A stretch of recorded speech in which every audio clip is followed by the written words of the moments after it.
Bien-aimés dans le Seigneur, peuple de Dieu, mes chers amis, bonjour et bienvenue à la révélation divine de ce matin.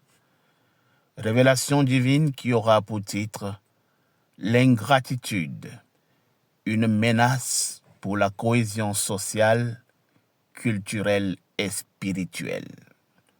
L'ingratitude, une menace pour la cohésion sociale, culturelle et spirituelle. Je voudrais vous inviter, mes chers amis, à lire avec moi dans le psaume 106. Lisons exclusivement le verset 7. Voici ce qui est écrit.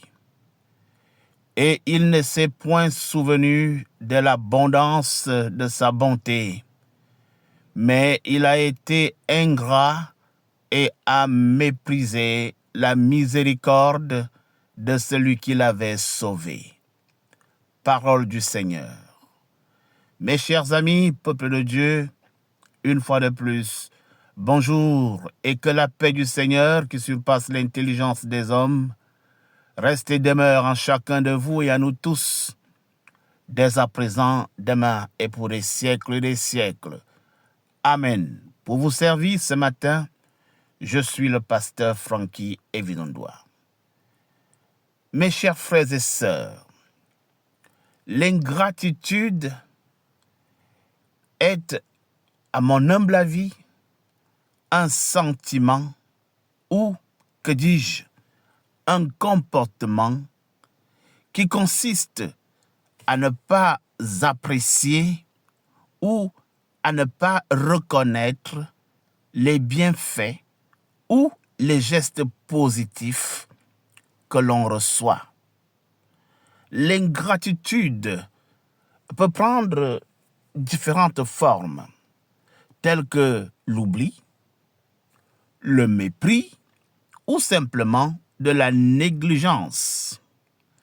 Dans la révélation divine de ce matin, nous allons tenter d'explorer les implications sociales, les implications culturelles et surtout les implications spirituelles de l'ingratitude, et nous allons, si le temps nous le permet, voir comment elle peut affecter dangereusement nos relations avec les autres et avec Dieu.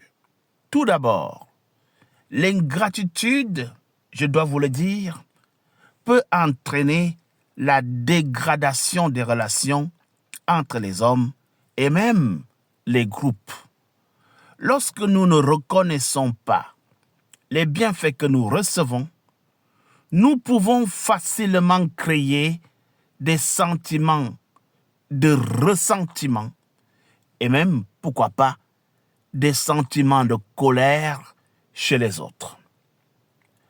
Par ailleurs, l'ingratitude peut entraîner, et ça c'est régulier, un manque de confiance entre les individus lorsque nous ne sommes pas fiables pour reconnaître les bienfaits que nous recevons.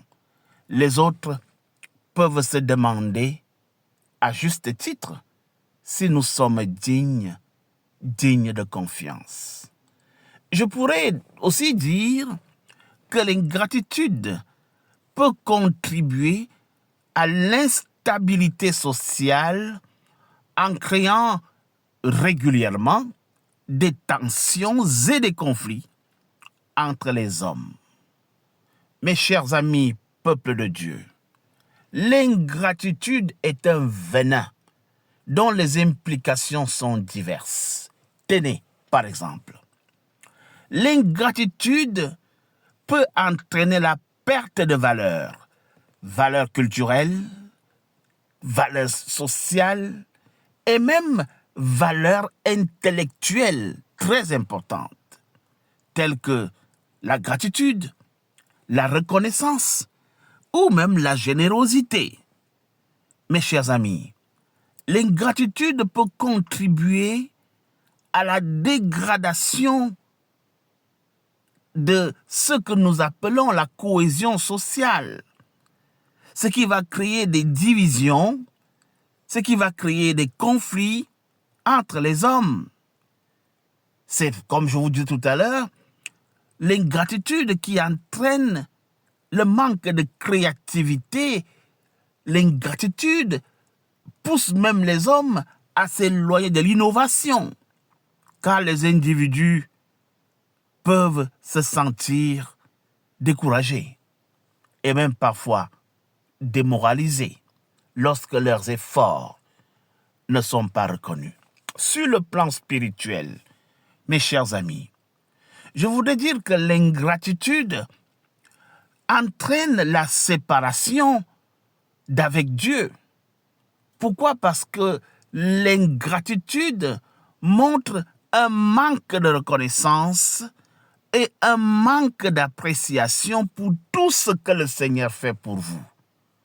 Vous ne savez pas être reconnaissant. L'ingratitude entraîne un manque de foi, car les hommes et les individus en général se sentent découragés, se sentent démoralisés par les difficultés et les épreuves de la vie, parce que vous avez du mal à reconnaître ce que le Seigneur a fait pour vous. Le fait de reconnaître ce que le Seigneur a fait pour vous hier peut être une source galvanisatrice de foi. Mes chers amis, l'ingratitude peut même contribuer à la perte de la bénédiction de Dieu. Pourquoi? Parce que l'ingratitude montre un manque de reconnaissance et même d'appréciation pour les bienfaits que Dieu nous accorde. Mes chers amis, peuple de Dieu, c'est une menace. Oui, c'est une menace pour la cohésion sociale. C'est une menace pour la cohésion culturelle et spirituelle. L'ingratitude va finir par entraîner la dégradation de la société, la dégradation des relations, la perte de confiance, l'instabilité, la perte de valeur, la dégradation de la cohésion sociale, oui, le manque de créativité et l'ingratitude nous sépare de Dieu. Le manque de foi, la perte même de la bénédiction, voilà les conséquences directes d'un comportement ingrat. Il est important de reconnaître, je vous le dis comme un conseil, mes chers amis, reconnais toujours les bienfaits que tu reçois et exprime régulièrement de la gratitude, non seulement envers Dieu, mais aussi et surtout envers ceux qui te ressemblent. Que le Seigneur nous bénisse, que le Seigneur nous transforme et qu'il nous fasse miséricorde. Voilà la révélation divine de ce matin. Au revoir, mes chers amis, et à demain pour une nouvelle révélation divine.